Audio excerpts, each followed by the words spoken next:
This is the Dallas Morning News. Eat, Drink, DFW from the Dallas Morning News is made possible by Central Market.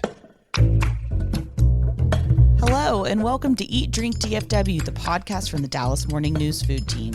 Each week, we take a look at food and drink trends in North Texas, talk about restaurants in Dallas-Fort Worth, learn some new recipes, and sometimes even get tips from you, our listeners. I'm Anna Butler, the Dallas Morning News' food editor, and all this month, we are focusing on your favorite go-to recipes for the summer. We asked you what you'd be eating this year, and you guys had some amazing suggestions. We'll share those along with some great grilling ideas right after this. Don't miss the Texas Chowdown going on now at Central Market, where we're really into Texas. Like our buttermilk pecan pie is nuttier than a rodeo clown. We like our cowboy cut bacon even thicker than the humidity. And when talking Gulf oysters, we shuck around and find out. We're really into Texas. If you are too, gather round for the Texas Chowdown, featuring tasty local favorites from the Panhandle to the coast, as only Central Market could wrangle up, like Gulf shrimp, Texas beef, local peaches, and more. Shop now at Central Market.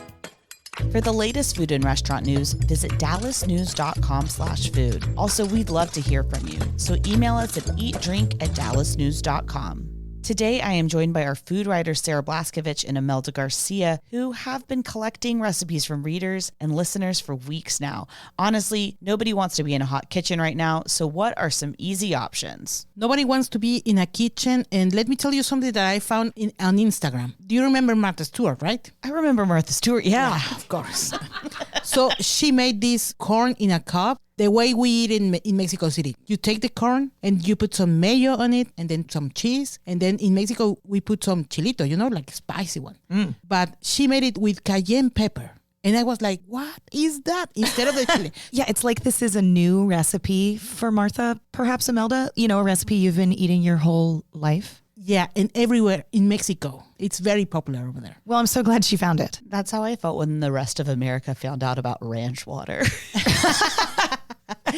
All right, fair enough. We come to something when we come to it. But Imelda, I'm going to take your advice first on how to make elotes. Yeah, and I have another recipe for you today. For the summer, every Hispanic family always eats caldo de res. You know what caldo de res is? Beef soup with vegetables. And you will say, but why do you eat a hot plate? I was just about to ask that. Yeah, what is happening there? So the logic behind the dish is, okay, it's summer. It's really hot, right? So you had to be hotter so you feel fresh with the weather.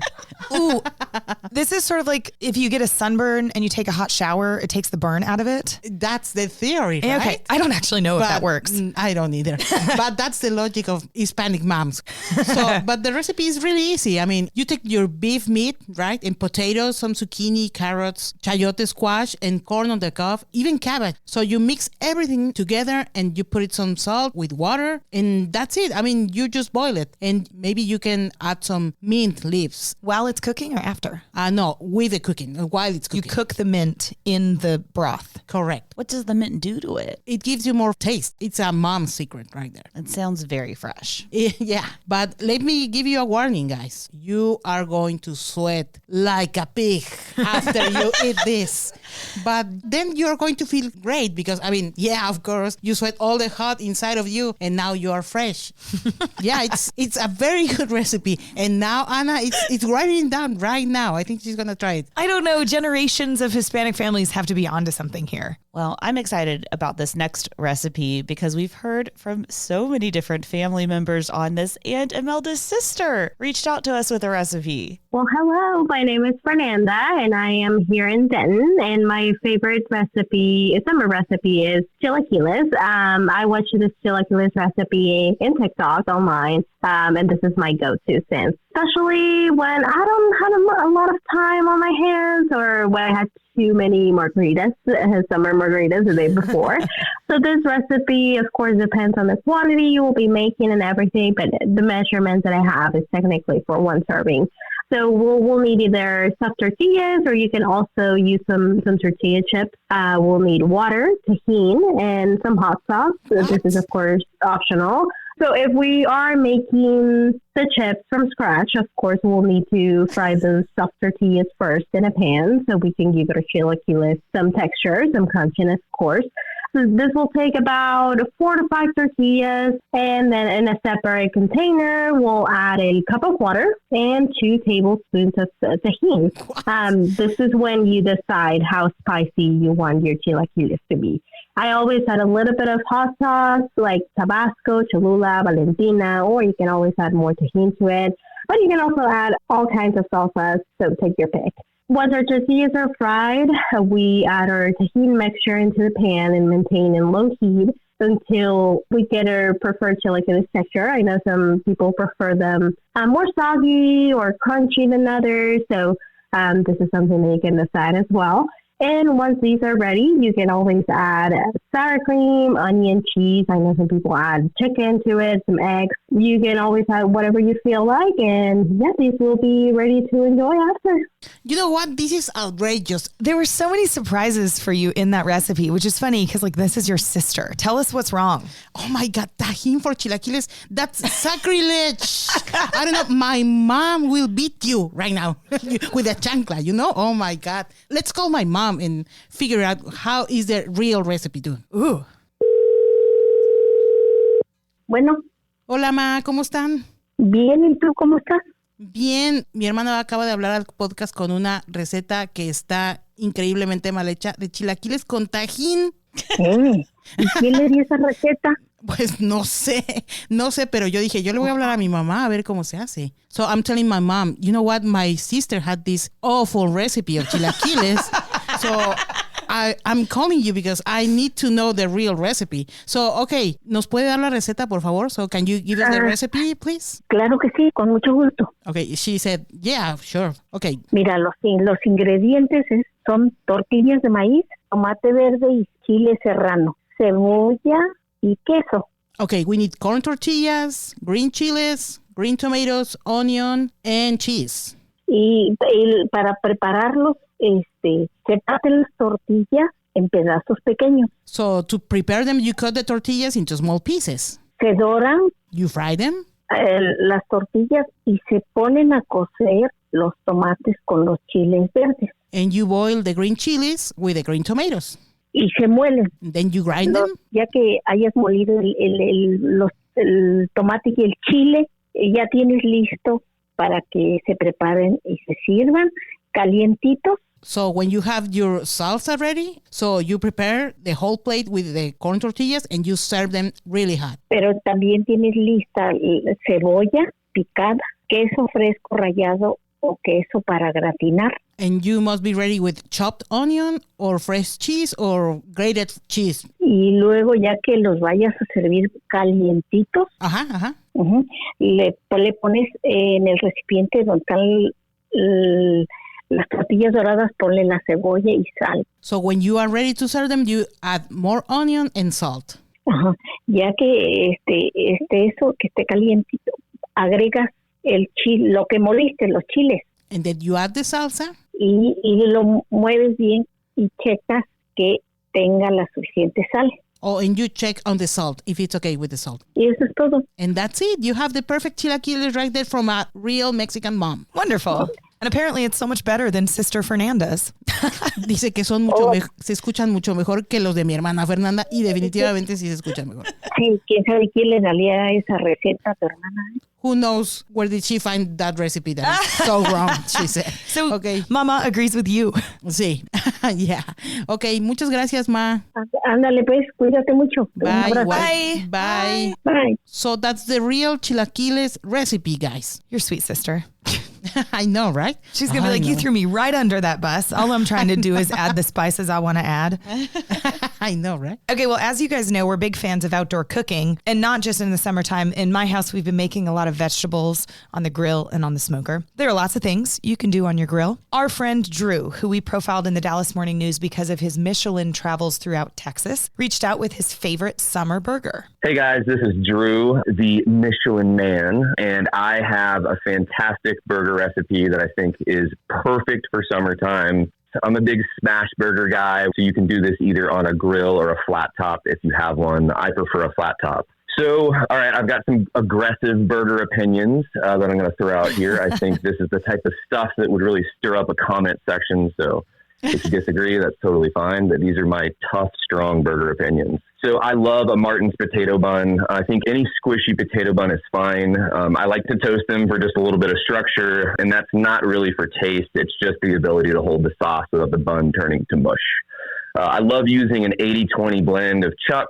It can really be anything, sirloin, ribeye, brisket, whatever you want. I just like a really fatty patty. Salt and pepper those things up really good. American cheese, which in my opinion is the only cheese that belongs on a burger. Best made pickles. I love pickles that don't resemble their natural state. I don't want it to seem like a cucumber. So the local brand, they're made in Texas, best made pickles, the thin dill chips, those are perfect for a burger. I think that's really the only thing you need on a burger. I don't like lettuce or tomato. If you do want some sliced red onion, just make sure you whip out your mandolin and get them micro thin. Burger sauce. This is kind of the big thing here. I mean, if you guys are just mayo fans, I love to throw some Dukes on there, a little, yellow mustard. But with a burger sauce, I like to kind of zest this up and kind of do some like Southeast Asian flair. So I like to mix together like some Whataburger spicy ketchup, some mayo, yellow mustard as a base. I love to throw some lime juice in there, a little Thai chili, garlic, fish sauce, maybe some chili crunch or some Worcestershire. I love to whip that up and throw that on the top and bottom of the burger just to give it some nice flair. I think it works really well in the summer. That's what I like to do. I like to be poolside with buddies. I live in the village and we have a grill nearby our pool. Like to have some people over, throw these on the grill, serve them to everyone. And it's just a fun time. I don't think it's necessary to serve these burgers with anything, just some nice kettle chips and some beers and just some LaCroix, whatever you want. I think that makes for a really great time. Okay, Drew, that's pretty awesome. I have almost no notes, but the first one, fatty patty. I do want a fatty patty. Me and too. I like that you called it that. Second, if you enjoyed Drew's recipe, you should really go back into your podcast app to February 27th. The name of the episode is The Ultimate Quest, ? Eat at every Michelin star restaurant in Texas. Drew is the star of that podcast, and he explained to us his crazy trek all around the Lone Star State to eat at all 15 Michelin starred restaurants. And it's a really great listen. So Drew, thanks for your fatty patty. That sounds like a great burger. And Chef André Natera was also on the podcast with us recently. And of course, we wouldn't let him leave without sharing a summer recipe with us. Hey, this is Chef André Natera from Chef's PSA. I'm going to give you what I would cook for my loved ones during the summer. I'm a big steak person. If you're a big steak person, pick your favorite steak, whatever that is. Is that a ribeye? Is that a New York strip? Is that a culotte steak? Whatever you enjoy eating, get that one. Prime is good. Wagyu is good. Buy the best one you could get. You're going to treat yourself.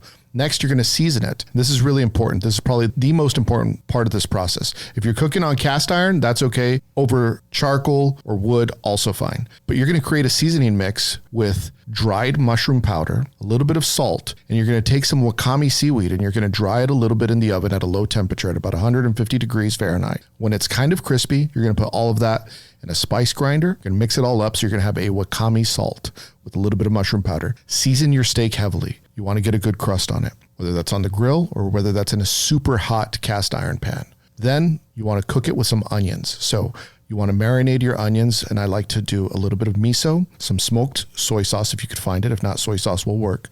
A little bit of rice wine vinegar, some olive oil, a little bit of salt. Mix that up into a little glaze. Put that on your onions. You could pop them right in the oven in a pan. Once they're soft, fork tender, you could reduce that liquid and you could glaze the onions, serve it with your steak. When your steak is done, if you're feeling extra, heat up some beef tallow, infuse it with some garlic, and maybe throw a couple of rosemary sprigs in there. Turn those rosemary sprigs into a brush. After you slice your steak, brush it with that beef tallow that's infused with garlic. And then a little Maldon finishing salt over the top. Make sure you give me credit. Don't steal my recipe. Rosemary as a brush? Yes, please. He had me at mushroom salt. Totally. My mind was blown. I will say in terms of ease, maybe we've heard easier, but you know what? I want to make this recipe. Totally. I mean, we asked a Texas chef, to tell us his summertime recipe. It wasn't going to be 3 ingredients. Pro tip, if you do need to find mushroom powder, you can get it at Central Market and other places that sell bulk items typically. Also, there is a new mushroom company that has a storefront in Deep Ellum called Mushroom Street, and they have their own proprietary blend of mushroom spices. So if you're really into mushrooms, maybe try that one-stop mushroom shop. And we're just going to keep it all in the family because it wouldn't be one of these summer episodes without a relative of mine on it. Got another sister. Surprise. Hi, this is Allie Butler Williford. I'm Anna Butler's big sister. I'm originally from Austin, Texas, but live in Dallas now. I wanted to share with y'all a fun summer recipe that my kids and family love. It's shrimp boil, but it's actually done on a sheet pan in your oven. Pretty simple to pull together. Get a pound of yummy shrimp from Central Market that's deveined and peeled. Get 3 or 4 ears of summer corn and some yellow or red new potatoes. You'll parboil the potatoes for about 15 minutes, and you'll add the corn for the last 5 minutes until they're both pretty well cooked. And then you'll pop that on a tray with the shrimp and put a yummy compound butter on top that's got some Old Bay and some minced garlic. You'll put it in the oven at 400 for about 10 to 12 minutes till the shrimp's cooked. Then we take it outside and serve it on parchment paper. It's the easiest cleanup in the world. And don't forget to serve it with some slices of lemon. Thanks, ladies. Love you, Anna. Anna, she sounds like you, but you know what? She has a better recipe than my sister. Because this is well done. This is the battle of the sisters. Correct. Yeah. I have been the beneficiary of this dish, and it really is so good. And so sometimes she makes a kid-friendly version, so it's a little lighter on the Old Bay, anything that might be spicy. But you can also jazz this up with your compound butter. So if you like spicier things like Imelda does, or you could just make 2 versions of it. But like this is kind of a choose your own adventure, and you can get it kind of crispy at the end too with a little bit of extra flavor with a broiler just for like a minute or 2 at the end. But man, it's good. And it's just fun. This also makes me think, if you're feeding enough people, it's just 2 sheet pans, and one's for the kids and one's for the adults. So we can spice it up a little bit or add a little more personality to one. You know, I'm in a time in my life where I feel like we're cooking separate for kids, but I love this for the whole family, just 2 sheet pans. It really is that easy and that tasty. This is a wonderful place to end, Anna. I can picture everybody listening with their families. In the summertime, it's hot, this is easy, and everybody is happy from it. That's a good one. And that's all the time we have for today. If you have an easy summer recipe to share, email us at eatdrink@dallasnews.com. And we don't want you to miss an episode. Make sure you're following Eat Drink DFW wherever you find podcasts. Special thanks to our producer, Julie Fisk. For the news, I'm Anna Butler. Thanks for listening, and we'll see you next week. Eat, Drink, DFW from the Dallas Morning News is made possible by Central Market.